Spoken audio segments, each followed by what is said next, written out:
this game? Yeah, excited to be back at home. Obviously, 4 matches left. A fantastic opportunity for us, and I think for us, we're looking for a bounce back. We feel very motivated this week coming into this game. We know what this game means to us, and we're just looking to put on a good performance. That's our main focus. Questions? Bev, when you go up against one of the top squads in the league, you guys have shown plenty of flashes of having the talent to be in those games, but what often separates them is the consistency in which they perform. What do you think solves that for you guys in a game like this against an opponent that's shown they've been able to sustain what they've been doing all year? Yeah, I think you always have to be aware of an opposition's threats, right? And what makes them essentially who they are and what makes them threatening. And on the opposite end of that, you're constantly trying to put the group in the best opportunity possible, given what we believe our strengths are, to assess how we get a result out of the match. And I think for us, we feel very confident in our structures. We feel very confident in what we believe we can provide. We are aware of what their threats are. And I think on the day, it comes down to us being very good at what we're doing, coming back from the game against Utah, having a good bounce back for us. And obviously being aware of their transitional opportunities. And I think it's going to come down to us just doing what we do well, and having a good performance on the day should be the main focus, and the results should come from that. With 4 games left, I don't want to use the phrase must win, but is this a must draw, must get points game for you guys? I think the reality is everybody's fully aware of our scenario. I think we're aware internally of our scenario. I think right now we have to embrace the pressure. Embrace the understanding of our scenario, but also at the same time take a deep breath and perform and put in a good performance together as a group. So I think it's such a fine balance with that, of not being so overwhelmed about the pressure, but embracing the pressure of our current scenario and our current reality.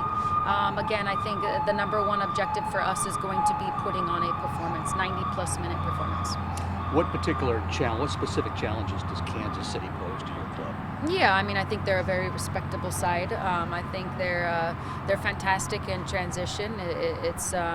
They have a very common trend with looking to build out, looking to play higher, looking to get underneath and play beyond. And I think if we can, do our best to eliminate what we feel they're going to present on the day, but do our best to counter and opportunities that we will have, I think we'll put ourselves in the best scenario for the match itself.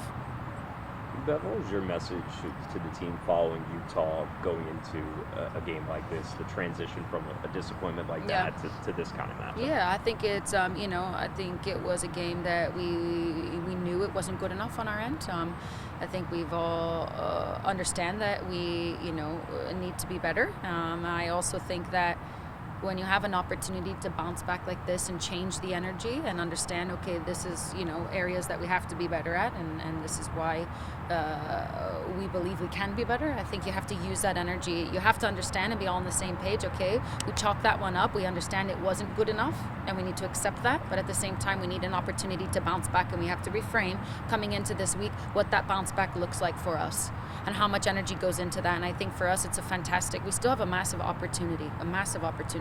And I think it's all about how we view it. Our perspective on it going into it is going to be very important for us. Well, what do you take from past meetings with them? You guys have had some kind of crazy battles with Kansas City to come back to draw 3 on the road. I mean, do you take any confidence from past results against them into a game like this? Yeah, I think it's really important you don't come into this game feeling a certain way about it from past results, from where they're at in the table. I think you have to take the game for its reality, that it's another game, it's another opportunity. Again, assessing kind of what we need to do and how we need to do it is going to be first and foremost the most important piece. So yeah, I think it comes down to us. We're at home. It's another opportunity for us to be at home in front of our home crowd, which is always a fantastic opportunity for us, and we just need to play. We need to play together, and we need to play well, and we need to put on a good performance. Well, sell this game to the fans. How important is it that they fill the seats?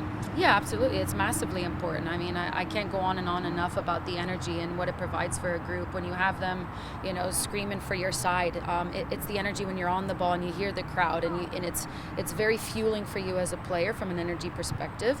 And in times where the game can shift constantly in momentum spaces, I think you constantly feel like the crowd's on your side, and it brings you into a good a mental capacity in that sense.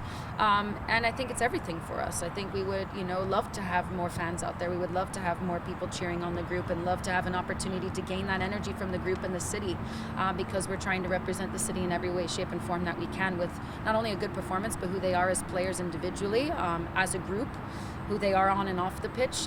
They love everything about the city. They fight for the city. And we would love the energy. We would love the energy. Thanks, Thank Bev. you very Awesome. much. Thank Appreciate you it. guys. Appreciate it.